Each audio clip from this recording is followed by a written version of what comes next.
मम्मा, क्या मैं भी दिवाली मनाऊंगा?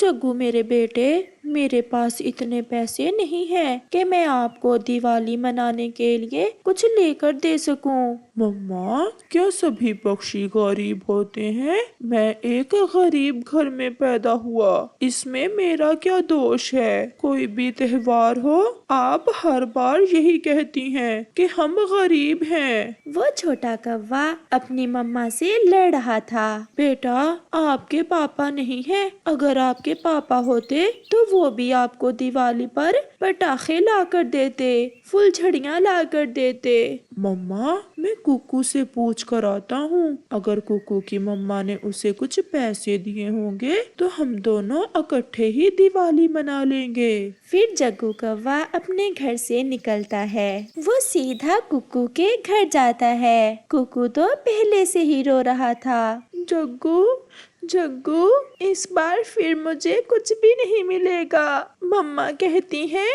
अगली बार दिवाली पर मुझे ढेर सारी चीजें लेकर देंगी, परंतु इस बार क्यों नहीं? कुकू, मेरी मम्मा और आपकी मम्मा गरीब है ना, इसलिए मेरी मम्मा कहती हैं जिनके पापा जिंदा होते हैं वही दिवाली मनाते हैं। वो दोनों दोस्त बैठे ऐसे बातें कर रहे थे और रो रहे थे। कुकू की मम्मा जो नदी पर गई हुई थी वो भी घर आ जाती है। जग्गू बेटा, समझाओ अपने दोस्त को, मुझे सुबह से तंग कर रहा है। मेरे पास अगर कुछ होता तो मैं क्यों रोने देती इसे। कुकू, मेरी मम्मा और आपकी मम्मा सच ही तो कहती हैं। हम दोनों दोस्त दिवाली वाले दिन पहाड़ों पर चले जाएंगे और वहाँ ऊंची जगह बैठकर पूरे जंगल को दिवाली मनाते देखेंगे। क्या फायदा, मैं तो घर में ही सोया रहूंगा। दूसरे रोज कुकू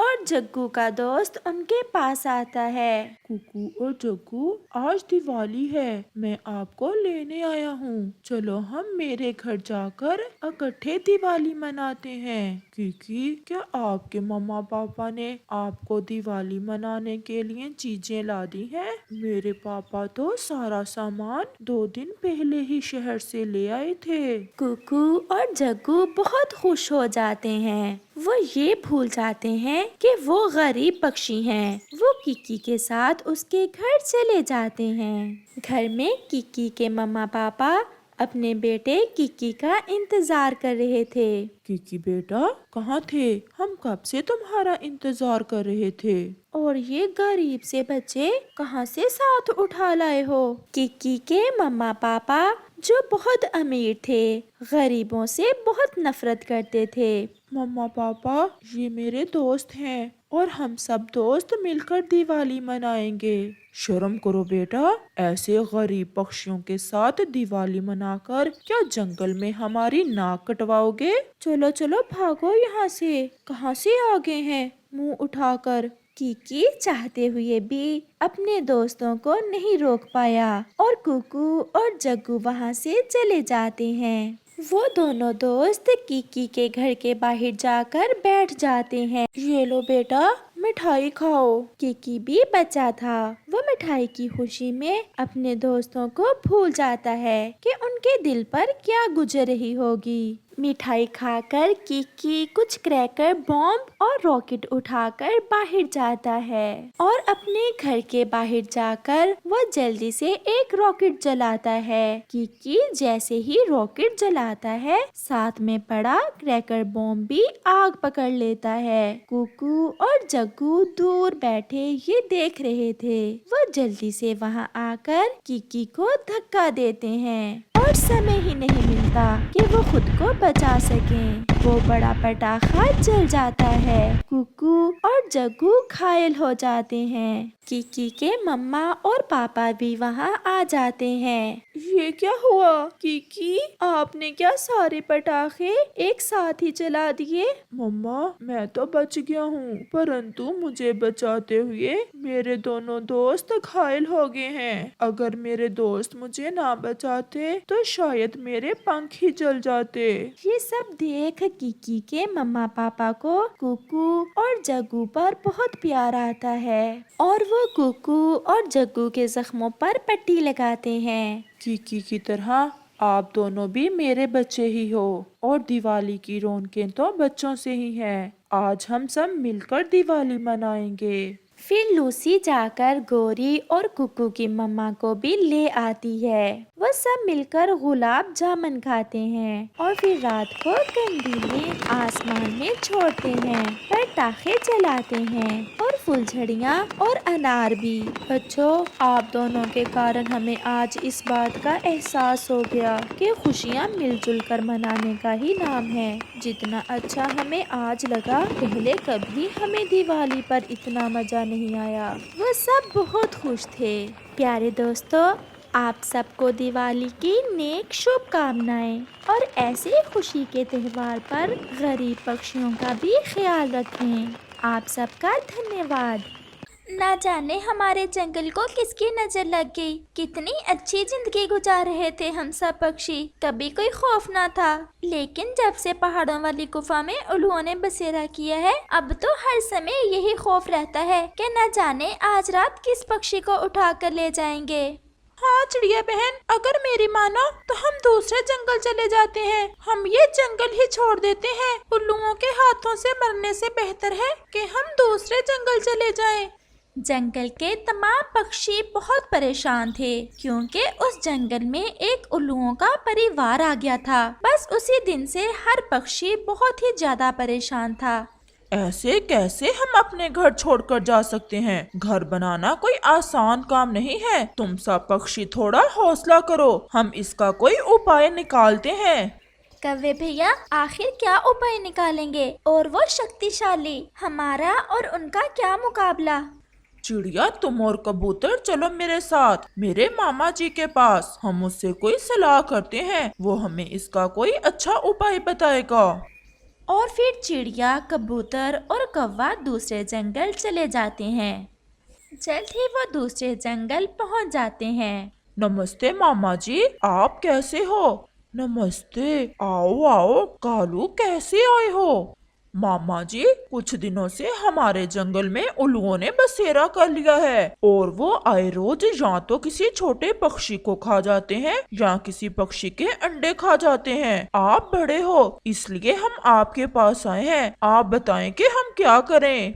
मामा जी, मैंने तो कालू से कहा है कि हम वो जंगल ही छोड़ देते हैं और किसी और जगह जाकर नए घोंसले बना लेते हैं, लेकिन कालू मान नहीं रहा। नहीं चिड़िया, अगर मुश्किल के आगे आगे भागते रहोगे तो कोई भी मुश्किल तुम्हारा पीछा नहीं छोड़ेगी। अच्छा मुझे ये बताओ, क्या वो उल्लू रात के तारीकी में आते हैं या दिन में भी?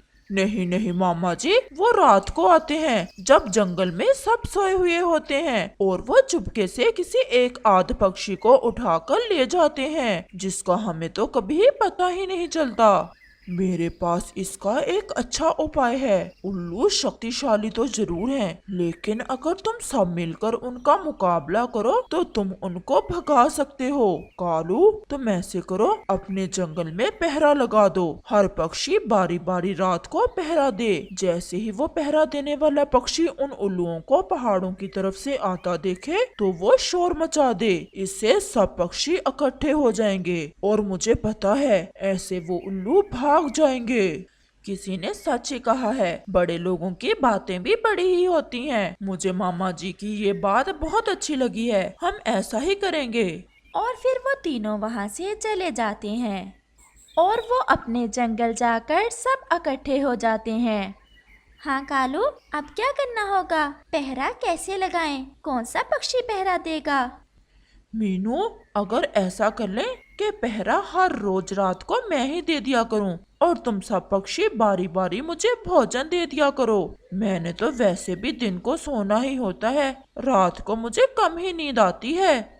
ये तो सबसे अच्छा है, तुम तो वैसे भी होशियार हो, ये काम तुम अच्छे से कर लोगे। और पहले भी कौन सा तुम अपना दाना खुद ढूंढ कर खाते हो, हमेशा दूसरों का ही खाते हो। और तुम्हारी पत्नी चमकीलो की वैसे भी मौजें लग जाएंगी, उसे तो रोज खाने को नई नई चीजें मिलेंगी। कालू कौवा दिल ही दिल में बहुत खुश था। वो ये बात जानता था कि चमकीलो को ये सौदा बहुत पसंद आएगा। तो कालू, आज पहरा दोगे फिर तुम? हाँ हाँ, मेरी ड्यूटी आज से ही शुरू। मैं पहरा दूंगा, तुम सब बेफिक्र होकर सो जाना। लेकिन अगर तुम पक्षियों को मेरी चीखें ज्यादा सुनाई दे तो जल्दी से आ जाना। ऐसा ना हो कि वो उल्लू मुझे ही उठा कर ले जाएं। और वो सब पक्षी अपने अपने घरों को चले जाते हैं। चमकीलो, चमकीलो, चमकीलो, आज एक सरप्राइज है तुम्हारे लिए। कालू जी, जल्दी से बताओ, मेरा तो दिल बहुत छोटा सा है, मुझसे और इंतजार नहीं होता। चमकीलो, पहाड़ों वाले उल्लुओं ने हमारा तो भला ही कर दिया। कालू, कुछ बताओ भी, या ऐसे पहेलियां ही बुझाते रहोगे? सारे जंगल के पक्षी रोते फिर रहे हैं और तुम कहते हो भला कर दिया। और फिर कालू चमकीलो को सारी बात बताता है। वाह कालू वाह, आज पहली बार कोई अच्छा सौदा करके आए हो। अब तो खाने को हर रोज रंग बिरंगे खाने मिलेंगे। तोते के अमरूदों का सोचकर मेरे मुंह में तो अभी से पानी आ रहा है। अब मुझे पहरा देने जाना होगा, मेरी ड्यूटी आज से शुरू है। कालू जी, मैं अकेले घोंसले में नहीं रहूंगी। मुझे तो अकेले रात को डर लगता है। मैं भी साथ चलूंगी। ऐसा ना हो वो उल्लू मुझे अकेला देखकर उठा ले जाएं। फिर वो दोनों जंगल में एक ऊंची उड़ान लेते हैं। जागते रहो, जागते रहो, जागते रहो। ये पेड़ ऊंचा है, हम इस पेड़ पर बैठ जाते हैं। मेरे तो पंखों में दर्द होने लगा है। अब इतना भी अच्छा नहीं है तुम्हारा सौदा। हम सारी रात कैसे पहरा देंगे? जैसे ही आधी रात होती है तो उल्लुओं का परिवार अपने शिकार पर जाने की तैयारी करता है। मेरा तो आज किसी चिड़िया के अंडे खाने को दिल कर रहा है और मेरा किसी कौवे के अंडे खाने को। तो चलो फिर, पहले ही काफी देर हो गई है। वो उल्लू अपनी गुफा से निकलकर जंगल की तरफ चले जाते हैं। कालू, ओए कालू, वो देखो सामने। मुझे ऐसा लग रहा है जैसे कोई पक्षी जंगल की तरफ आ रहा है। कहाँ, किस तरफ? अंधे हो? वो देखो सामने, मुझे नजर आ रहा है, तुम्हें नहीं आ रहा? हाँ चमकीलो, वो तो उल्लू ही हैं। और वो दोनों पूरी तैयारी के साथ बैठ जाते हैं। जैसे ही वो उल्लू जंगल में दाखिल होते हैं, कालू कौवा जोर जोर से चिल्लाने लगता है। दुश्मन आ गया, दुश्मन आ गया, सब तैयार हो जाओ। वो ऐसे जोर जोर से चिल्लाता है। कालू कौवे की आवाज सुनकर दूसरे पक्षी भी वहाँ आ जाते हैं। सुनो जी, सब पक्षी इकट्ठे होकर बैठे हैं। हमारे लिए यही अच्छा है, हम वापस लौट जाएं। ऐसा ना हो कि शिकार करने आए और खुद ही शिकार बन जाएं। हाँ, ऐसा ही है। हम इन पक्षियों को अकेले अकेले ही मार सकते हैं। और फिर वो उल्लू वहाँ से भाग जाते हैं। तुम सब पक्षी अपने अपने घरों को जाओ। अगर फिर खतरा हुआ तो मैं आप सबको बुला लूंगा। हाँ हाँ भाई, तुम सब सो जाओ। ऐसा ना हो कि कल भोजन देने की बारी आए तो कंजूसी करो। देख लो तुम सब पक्षी, डील सिर्फ कालू की हुई है आपसे, और साथ में मैं भी पहरा दे रही हूँ। मेरा भी कुछ ख्याल करना। और फिर ऐसे सब पक्षी अपने अपने घरों को चले जाते हैं। और फिर सुबह हो जाती है। कालू कौवा और चमकीलो कौवी भी जाके सो जाते हैं। और फिर सब पक्षी बारी बारी कालू और चमकीलो का मनपसंद भोजन उनके घोंसले में ले आते हैं। तोता अमरूद लेकर आता है, बुलबुल एक मीठा सा सेब ले आती है और चिड़िया दाने। कालू और चमकीलो सोए होते हैं। सब पक्षी उनके पास ही भोजन रखकर वापस चले जाते हैं। और फिर जैसे ही चमकीलो की आंख खुलती है तो चमकीलो की खुशी से चीख निकल जाती है। कालू जी उठो, जल्दी जल्दी उठो, देखो पक्षी कैसे रंग बिरंगे खाने दे गए हैं हमें। और फिर वो दोनों जी भर कर खाते हैं और फिर से सो जाते हैं। मुझे तो बहुत दिनों बाद आज रात अच्छे से नींद आई थी। भला हो कालू के मामा जी का, जिन्होंने इतना अच्छा उपाय बताया। वैसे मीनू चिड़िया, इस ड्यूटी पर कालू कौवा और चमकीलो खुश होंगे। वो तो पहले ही दूसरों का भोजन चुरा कर खाते थे और अब तो उन्हें घोंसले में ही मिल जाएगा। जो भी है तोते, लेकिन ये बात तुम्हें मानना पड़ेगी कि कालू की वजह से ही हमारी टेंशन खत्म हुई है। रात फिर से हो जाती है। चल भी चमकीलो, चले ड्यूटी पर। कालू जी, मैं तुम्हारे साथ तो जरूर चलती हूँ, लेकिन मुझसे उड़ नहीं होगा। वो मैंने आज भोजन ज्यादा खा लिया है। और वो जंगल में ऊंची उड़ान लेते हैं और उसी पेड़ पर जाकर बैठ जाते हैं। जैसे ही आधी रात होती है, वो उल्लू फिर से जंगल की तरफ आते हैं और थोड़ी दूर एक पेड़ पर आकर बैठ जाते हैं। वो पक्षी आज फिर से जाग रहे हैं। मुझे तो ऐसा लग रहा है कि वो पहरा दे रहे हैं। कौवा और कौवी भी उन उल्लुओं को देख लेते हैं। कालू जी, देखना तुम्हारी पत्नी कितनी जीनियस है। देखना मैं कैसे भगाती हूँ इन सबको। बस थोड़ा सा नाटक करना होगा। चमकीलो, वो कैसे? तुम चलो मेरे साथ। हम उल्लुओं के साथ वाले पेड़ पर बैठ जाते हैं और ये जाहिर करते हैं हमने उनको नहीं देखा। इससे क्या होगा चमकीलो? तुम चलो मेरे साथ। वो दोनों उल्लुओं के पास वाले पेड़ पर जाकर बैठ जाते हैं।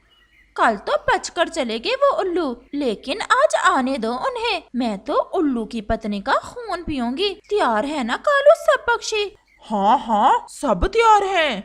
उल्लू जी, भागो यहाँ से। ये तो हमारा ही शिकार करने वाले हैं। हमें अब किसी और जंगल की तरफ जाना होगा। और फिर ऐसे वो उल्लू वो जंगल छोड़कर दूर चले जाते हैं। और फिर सब पक्षी खुशी खुशी से अपनी जिंदगी गुजारते हैं। लेकिन पक्षी कालू कौवे और चमकीलो कौवी को भोजन देते रहते हैं। इस कहानी से हमें सीख मिलती है, हमें मुश्किल का मुकाबला करना चाहिए, ना कि हमें मुश्किल से डरकर भागना चाहिए।